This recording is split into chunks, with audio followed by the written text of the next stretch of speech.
আন্তর্জাতিক নারী দিবস মানে আমার দৃষ্টিভঙ্গি, আমি বিশ্বাসই করি না যে সম্পূর্ণ আমার ব্যক্তিগত মতামত, আমার ভাবনাটা সম্পূর্ণ আমার ভাবনা।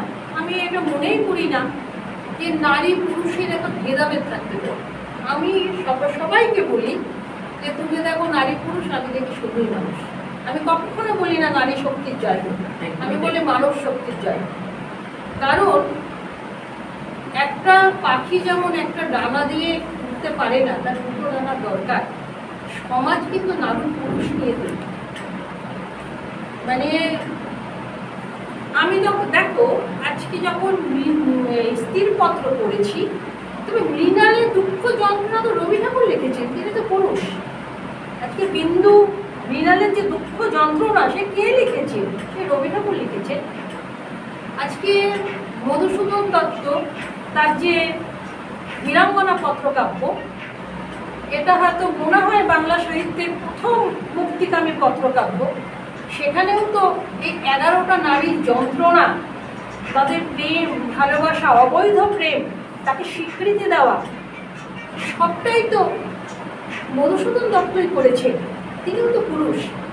তবে কেন এই বিভাজন হবে? আর পুরুষেরা নারীদের স্বাধীনতা কখনো হরণ করতে পারে না, এটা আমার মনে হয়।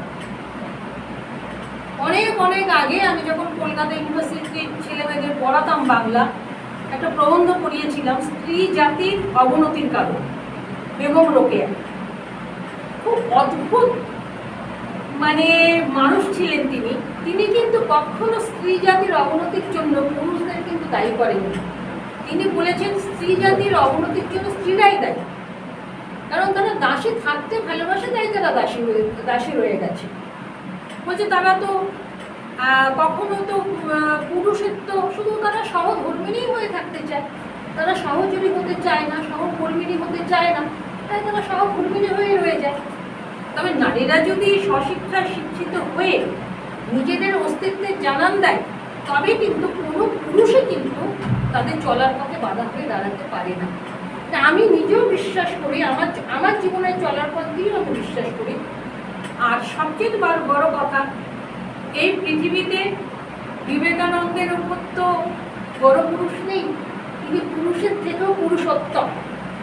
বিবেকানন্দের আমি একটা কথা পড়েছিলাম, তোমাদের নারীদের শিক্ষা দিয়া ছাড়িয়া দাও, তারপর তারাই সিদ্ধান্ত নেবে তাদের জীবনে কোন সংস্কারের প্রয়োজন। তবে এই যে বিবেকানন্দের মতো পুরুষও তো নারীদেরকে সম্মান দিয়ে গেছে, তাই না? তবে আমরা এই যে নারী শক্তির জয় হোক, এই যে নারী পুরুষের যে বিভেদ, এটার আমি ঘোর বিরোধী, আমি ব্যক্তিগত মতামত। কারণ আমার একটা কবিতার লাইন বড় প্রিয়, তাজমহলের পাথর দেখিয়াছ তার প্রাণ, অন্তরে তার মমতাজ নারী, বাহিরেতে সাজানো। এই বিশ্বে যা কিছু মহান চির কল্যাণকর, অর্ধেক তার রচিয়াছে নারী, অর্ধেক তার। তবে কোথায় নারী পুরুষের বিভেদ?